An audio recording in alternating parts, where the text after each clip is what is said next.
CPM BJP deal ആരോപണം നാലാം ദിവസവും ആവർത്തിക്കുകയാണ് പ്രതിപക്ഷം.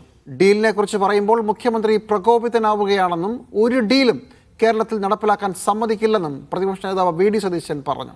CPM BJPയും അവരുടെ പ്രവർത്തകരെ ചതിച്ചുവെന്ന് KC വേണുഗോപാൽ MPയും കുറ്റപ്പെടുത്തി. പാലക്കാട് ഒരു മുസ്ലിം സ്ഥാനാർത്ഥിയെ നിർത്തിയതാണോ ഡീൽ എന്ന് പറയുന്നതെന്ന് മുഖ്യമന്ത്രി പിണറായി വിജയൻ തിരിച്ചു ചോദിച്ചു.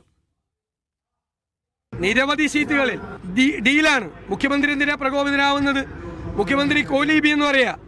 ആ മുഖ്യമന്ത്രിയല്ലേ മസ്കറ്റ് ഹോട്ടലിൽ ശ്രീ എമ്മിന്റെ മധ്യസ്ഥതയിൽ RSS നേതാക്കളുമായി രഹസ്യമായി ചർച്ച നടത്തിയത് പിണറായി വിജയനാണ്. മുഖ്യമന്ത്രി കഴിഞ്ഞ കുറെ നാളുകളായിട്ട് കോംപ്രമൈസ്ഡ് ചീഫ് മിനിസ്റ്ററാണ്. ഇപ്പോൾ ഏറ്റവും ഒടുവിൽ കേരളം കൈവിട്ടു പോകുമെന്ന് കണ്ടപ്പോൾ ഏറ്റവും വലിയ അധാർമികമായ രാഷ്ട്രീയ ധാരണക്കാണ് CPM നേതൃത്വം കൊടുത്തിരിക്കുന്നത്. CPMഉം BJPയും രണ്ടുപേരും അവരുടെ അണികളെ വഞ്ചിച്ചുകൊണ്ടാണ് സ്വന്തം സ്വാർത്ഥ താല്പര്യങ്ങൾ സംരക്ഷിക്കാൻ വേണ്ടിയിട്ടുള്ള ഈ ഡീല് നടത്തുന്നത്. എന്താണ് ഇപ്പോൾ ഡീൽ എന്ന് പറയുന്നതിന്റെ അർത്ഥം?